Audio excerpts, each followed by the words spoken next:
Boyfriend became an entitled, jobless leech over 8 years, and with my new raise, I'm planning my escape soon. I'm a 26-year-old woman, and I've been in a relationship with my boyfriend, also 26, for what feels like an eternity, over 8.5 years now. Our story began long distance for the first 4.5 years, and then in 2016, we started living together. But not in our own place, oh no, we moved into his parents' house. I never liked the idea, but he just lost his job, and I was still dragging myself through college. We simply couldn't afford to be out on our own. Somehow, it's now 2020 and we're still holed up in that same house. The thing is, he still hasn't held down a job in almost 4 years.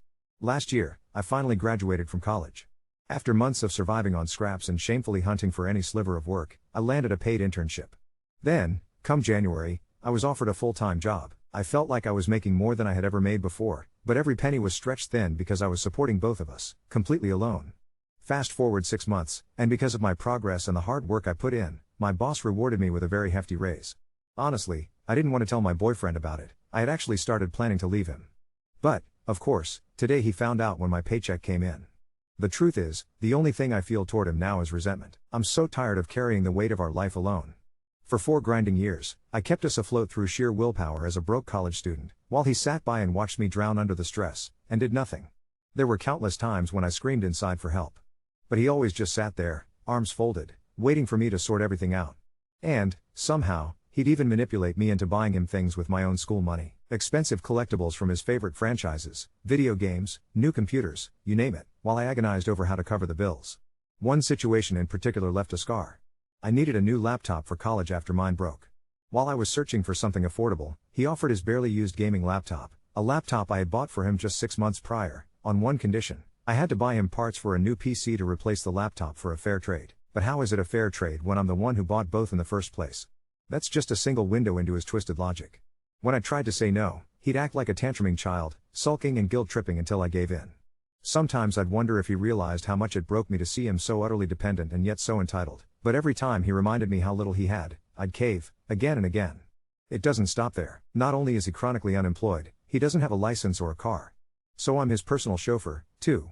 Even after the longest, most grueling days working or studying, I'd haul myself home exhausted, only for him to demand that I get back in the car so he could leave the house for a while, like I'm a taxi service or something. Never mind my daily hour-plus commute, his comfort always came first. And you'd think, after everything, that he'd at least appreciate my constant sacrifices. Instead, he treats me like I'm both his caretaker and a child. I wait on him hand and foot, fetching TV remotes, filling water bottles. Each night I'm expected to massage his feet, apply lotion, rub his back until he falls asleep. If I refuse, he whines endlessly, guilt still my greatest weakness. Just today, he complained about wanting a new computer chair because his current one was a little tilted. I told him it was just fine as it is, but he whined, I want a better, nicer chair, this one doesn't have lumbar support. It was like talking to a toddler begging for a toy. When I'm upset, he acts silly, like he's trying to amuse a cranky child, instead of dealing with my actual feelings or owning up to his actions. That's another thing, he never takes responsibility for anything. Whenever I call him out, he gets defensive and wriggles out of blame any way he can. I remember once his dad asked who clogged the vacuum cleaner with dog food. My boyfriend admitted to it, then immediately blamed his brother for spilling the dog food in the first place. That's just classic him. In our relationship, he does the same, twisting things so any problem is somehow my fault. Whenever I try to offer him critique or input, he shuts me down right away and bristles. I didn't ask for your opinion. Yet he's always nitpicking me. Why didn't I make the bed right? Why didn't I do the dishes? Why didn't I fold the clothes perfectly? I'm always too loud, unless he is, which he denies outright. His parents used to nag him about getting a job, about starting his life, but he would get so toxic and angry we've all just stopped bringing it up. It's not worth the nuclear fallout. Only recently did I realize how controlling he truly is. He decides when I shower, you smell fine, you don't need one, how I wake up, what I wear, even how I keep my hair. My opinions barely seem to exist, not even on something as basic as food. My sister caught on to this before I did. When I graduated college, my family took me to dinner. My mom asked me how my food was, and I admitted it wasn't great. Immediately, my boyfriend piped up, your food tastes fine. He hadn't even tasted it. For me and my parents, it was a small, odd moment. But my sister, who's been through her own abusive relationship, later pointed out how wrong it was, how he wouldn't even let me have my own opinion.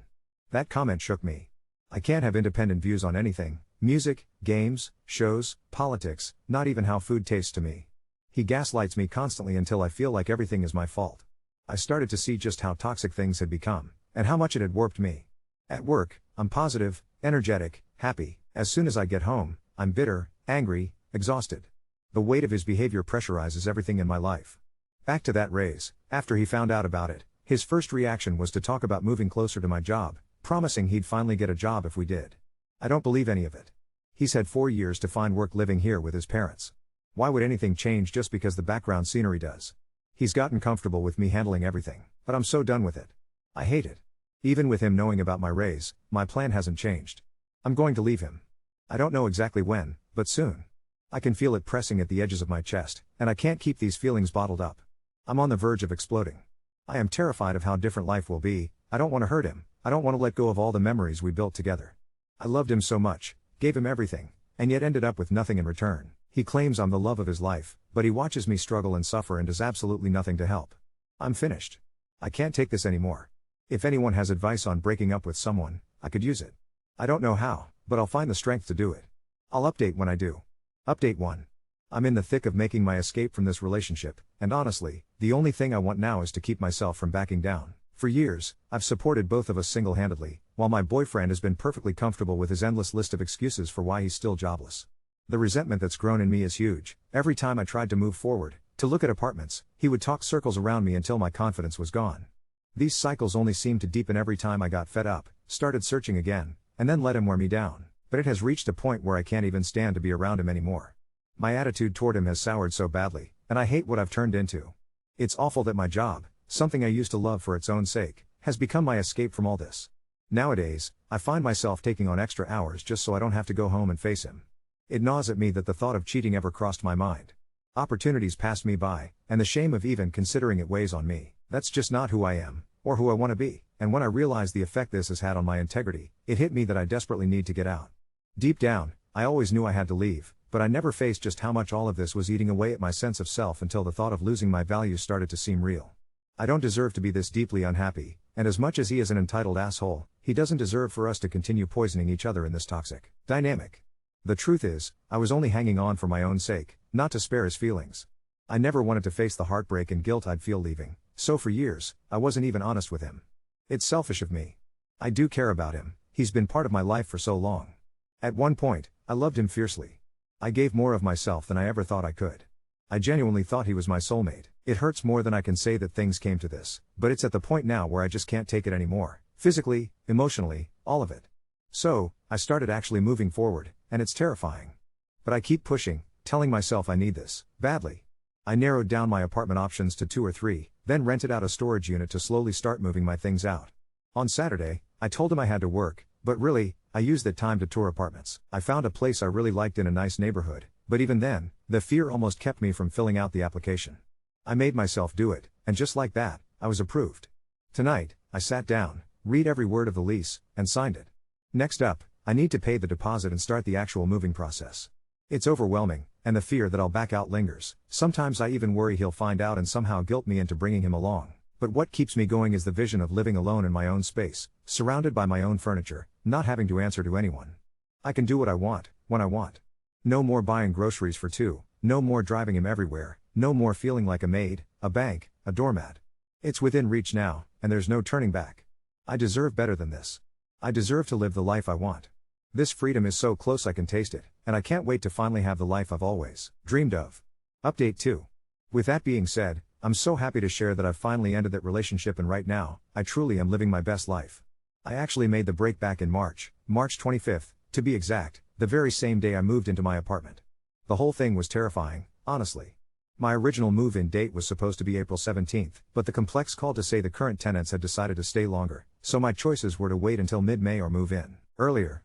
It was the end of February, and deep down I knew there was no way I'd make it to May in that situation. I just needed out. So I bit the bullet and picked the earlier date. Then, as if the stars were aligning for me, Biden released another stimulus check right around that time, which smoothed the process immensely. I actually received 2 checks, since I had claimed him as a dependent on my taxes. Of course, he tried to argue he deserved that money, but there was absolutely no way I was giving in on that one. I took 2 days off from work and told my boss what was happening. I'm so grateful. My boss is truly wonderful and understanding. He encouraged me to keep my head up and even offered me more time off if I needed it. It almost felt for a second like everything was lining up for me, until, of course, my car got rear-ended the very week I was supposed to move. I suddenly couldn't open my trunk, but determined as hell, I didn't let that stop me. On the big day, I woke up extra early, pretending it was just another workday while he slept beside me. Quietly, gently, I started packing as much as I could into my car. I knew I couldn't take it all in one go, so I prioritized the most important things and left some behind. Once I had loaded up, I drove over to my new apartment and began setting up. That's when he called, as I was getting the money together for my security deposit. On the other end of the line, I heard pure panic. "What's going on? And where are all your things?" That was the moment everything spilled out of me. I told him everything. He begged me, he cried, but for the first time ever, I stood my ground. He tried to convince me to work things out, but my answer was a firm no. After that call, I unpacked my car, blew up my air mattress, and then just lay there and sobbed. There was so much relief and so much sadness tangled together. I'd broken his heart, and I was scared out of my mind for what came next. It was all so overwhelming. Later, I agreed to come back and talk face to face with him. I still needed to grab the rest of my belongings, after all. When I got there, he pleaded with me again, tried everything, but I stayed strong. I told him I was done waiting, done making excuses, and ready to move on. To my surprise, we ended things amicably. For the first time, we handled something in our relationship like adults. I think it finally made him realize he has to change. He even helped me pack up my remaining things. Saying goodbye to his family was painful. I truly loved his parents. They were sad and disappointed, but they wished me luck and even invited me to come by for the holidays. Then I drove away to my apartment, and just like that, it was over. Those first few weeks were some of the hardest of my life. Some days I missed him, some days I hated him. But I kept myself surrounded by incredible people, friends who have supported me every step of the way. It's been 6 months since the breakup now, and so much has happened, good and bad. But truly, I am happier than I have ever been. My birthday just passed and I couldn't help comparing how I felt this year to last year. The change is unreal. Where I was once miserable, now I am beyond grateful to finally be living the life I've always wanted. I'm surrounded by the most amazing friends and, although some might say it's too soon, I've started seeing someone new. He's wonderful, everything I've wanted in a partner, though we're taking things slow for now. My heart is so full. I am so incredibly proud of myself, and I've learned a lesson I'll never forget. Never, ever settle for less than you deserve. As for my ex, we still catch up maybe once a month. He got a job right after we broke up, finally got his driver's license, and bought his mom's car. I can't deny I'm a little salty he couldn't find that ambition while we were together, but honestly, I'm glad he's finally turning things around. I wish him nothing but the best in everything he strives for. Update 3. I never thought I'd be back here writing another update, but life has a way of throwing curveballs when you least expect them. It's been almost a year since my last post, and while I thought my story with my ex was completely closed, recent events have made me realize how wrong I was. Things with Jake, the new guy I mentioned, were going amazingly well. We'd been together for about 8 months, taking things slow like I said, and I genuinely thought I'd found my person. He was everything my ex wasn't: ambitious, supportive, financially stable, and he actually wanted to build a life together. We'd even started talking about moving in together after my lease was up. But about 3 weeks ago, something happened that completely blindsided me. I was at Target picking up some groceries when I literally ran into my ex's mom in the cereal aisle. We hadn't spoken since that awkward goodbye almost a year ago, so seeing her felt surreal. She seemed genuinely happy to see me, asking how I was doing, complimenting how healthy and glowing I looked. The conversation was pleasant enough until she dropped a bombshell that made my stomach sink. "You know," she said, lowering her voice, "I probably shouldn't tell you this, but I think you deserve to know. He's been seeing someone for a few months now. A girl named Ashley. She moved in with us last month, and honestly." She paused, looking uncomfortable. "She reminds me so much of you when you first started dating him. Young, just graduated, working her first real job. She's been buying him things, paying for everything, and I can see the same pattern starting all over again." I felt this weird mix of vindication and genuine concern for this Ashley girl. Part of me wanted to say I told you so, but mostly I just felt sorry for her. I thanked his mom for telling me and tried to end the conversation, but she wasn't done. "There's something else," she said, looking around nervously. "He still talks about you. A lot. Ashley doesn't know, but he has some of your pictures saved on his computer still. Sometimes I catch him looking at your social media when she's at work. I think he's using her as a replacement for you." I left Target feeling completely rattled. That night, I told Jake about the encounter, and he was incredibly understanding and supportive, which just reinforced how different he was from my ex. But I couldn't shake this nagging feeling of responsibility toward this Ashley girl. Then, last Tuesday, something even more shocking happened. I was leaving work when I noticed someone had left a note under my windshield wiper. My heart sank when I recognized the handwriting immediately. It was from my ex, asking me to meet him at our old coffee spot because he had something important to tell me. Every rational part of my brain screamed not to go, but curiosity got the better of me. I texted Jake about it, and he wasn't thrilled but said he trusted my judgment. So I went. Seeing him again after almost a year was strange. He looked different, healthier, more put together. He'd clearly been working out, and he was dressed better than I'd ever seen him during our relationship. But when he started talking, it was like stepping back in time to all the manipulation I'd forgotten about.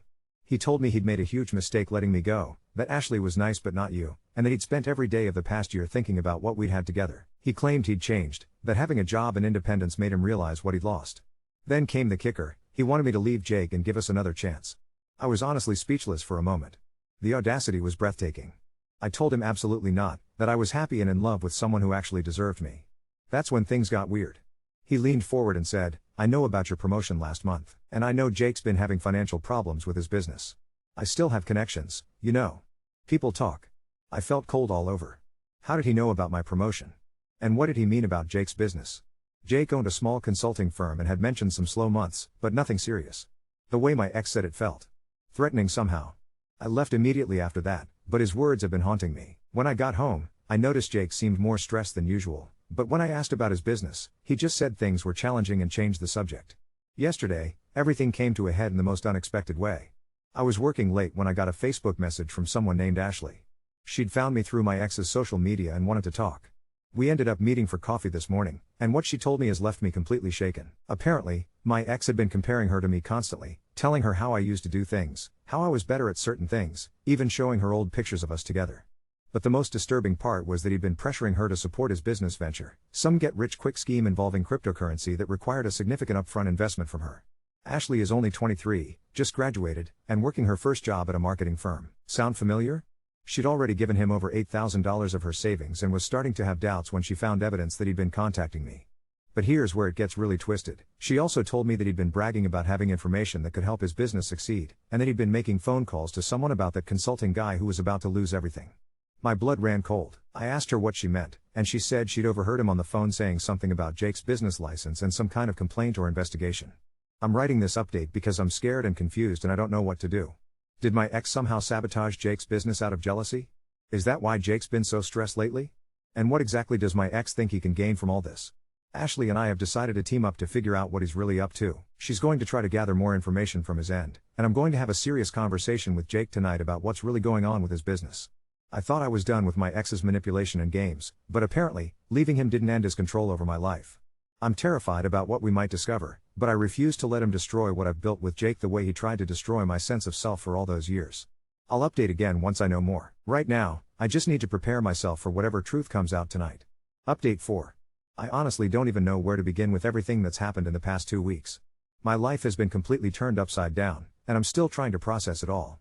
But I promised I'd update, and after everything that's come to light, I feel like I owe it to myself, and to Ashley, to tell this story. The conversation with Jake that night went exactly as badly as I'd feared. When I finally worked up the courage to ask him directly about his business troubles, he broke down completely. Turns out, someone had filed multiple anonymous complaints with the state licensing board, claiming his consulting firm was operating without proper certifications and overcharging clients. The investigation had been going on for weeks, and he'd been scrambling to provide documentation and fight the claims. But here's the kicker: Jake had been getting mysterious calls from someone claiming to have evidence that could clear his name, but only if he paid them $15,000. He'd been too embarrassed to tell me because he thought I'd see him as weak, just another man who couldn't handle his own problems. The irony wasn't lost on me. When I told Jake about my ex and everything Ashley had shared, his face went white. We realized immediately that my ex was behind both the complaints and the extortion attempt. Jake had never even met my ex, but somehow he'd managed to research Jake's business, find ways to create problems, and then position himself as the solution. The next morning, Ashley texted me frantically. She'd confronted my ex about the phone calls she'd overheard, and he'd completely lost it.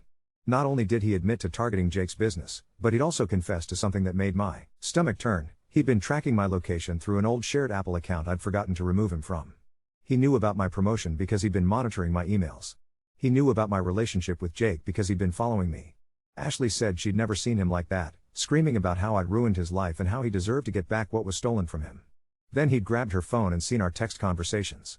That's when things got really scary. I was at work Wednesday afternoon when Ashley called me, sobbing and barely coherent. My ex had kicked her out of the house, but not before taking photos of her driver's license and threatening to destroy her credit if she didn't get back the money she'd wasted on his cryptocurrency scheme. She was sitting in her car in a parking lot with 2 garbage bags of her belongings, nowhere to go. Without thinking, I told her to come to my apartment. Jake was there when she arrived, and seeing her so broken and terrified reminded me of exactly how I'd felt those last months with my ex. She was shaking, jumping at every sound, and kept apologizing for causing problems in my relationship. It was like looking in a mirror. That's when Jake surprised me completely. Instead of being annoyed or uncomfortable with the situation, he immediately started making calls, to his lawyer, to a friend who worked in cybersecurity, to anyone who could help us figure out how to stop my ex. Watching him step up like that, not for his own benefit but to protect both Ashley and me, made me realize just how deep my feelings for him had become. But the story gets even more twisted. While Jake was on the phone with his lawyer, Ashley and I started going through everything she knew about my ex's recent activities. She showed me photos she'd secretly taken of documents on his computer, including printed emails between him and someone called Marcus. My heart stopped when I saw that name.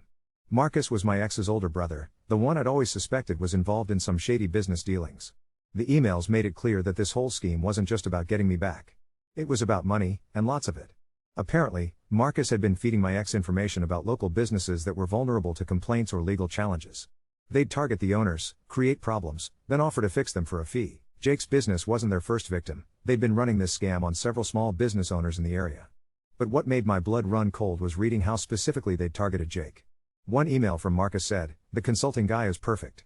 Hit his business hard enough and she'll come running back to comfort you." 2 birds, 1 stone. They weren't just trying to extort money from Jake. They were trying to destroy his livelihood to manipulate me back into my ex's life. Friday morning brought another shock. Ashley had been staying on my couch for 2 days when she got a call from her bank. Someone had attempted to open 3 different credit cards in her name using information they shouldn't have had access to. We immediately knew who was responsible.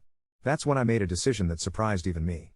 Instead of going to the police immediately, I called my ex directly. I told him I knew everything, about Jake's business, about the identity theft attempt on Ashley, about the stalking. And then I made him an offer. I told him I'd give him one chance to undo everything he'd done, drop the complaints against Jake, leave Ashley alone, and disappear from both our lives forever. In exchange, we wouldn't press charges. But if he refused, or if he ever contacted either of us again, we'd take everything we had to both the police and the FBI. His response was exactly what I expected from the manipulative child I'd wasted 8 years of my life on. He laughed and said I was bluffing, that I'd never actually follow through because I was too soft.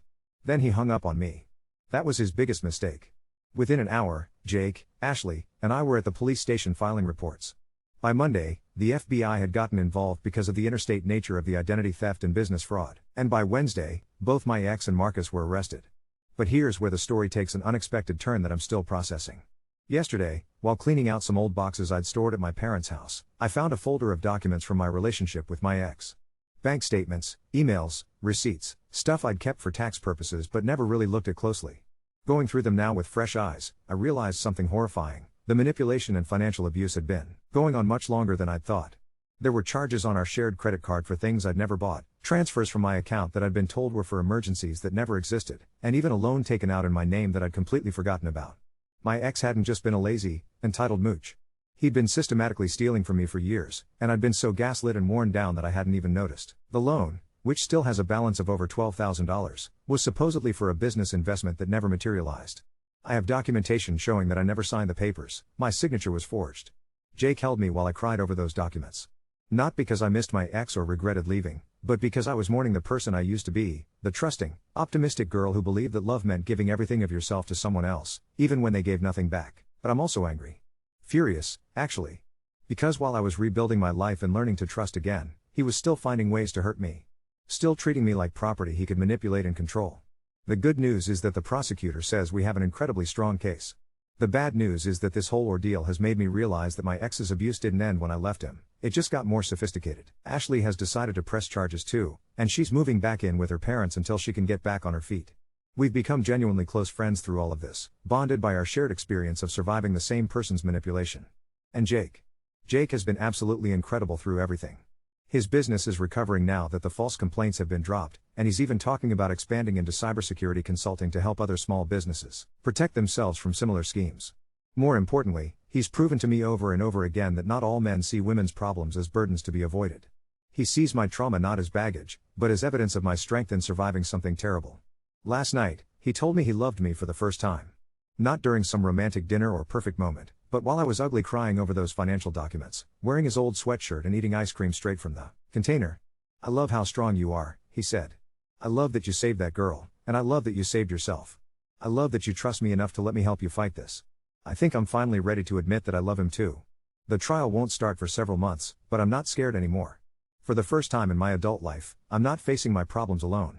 I have Jake, I have Ashley, I have an amazing support system, and most importantly, I have myself back." My ex thought he could destroy everything I'd built out of spite and jealousy. Instead, he's given me the greatest gift imaginable: absolute certainty that I made the right choice when I left him, and complete confidence in the life I've created since.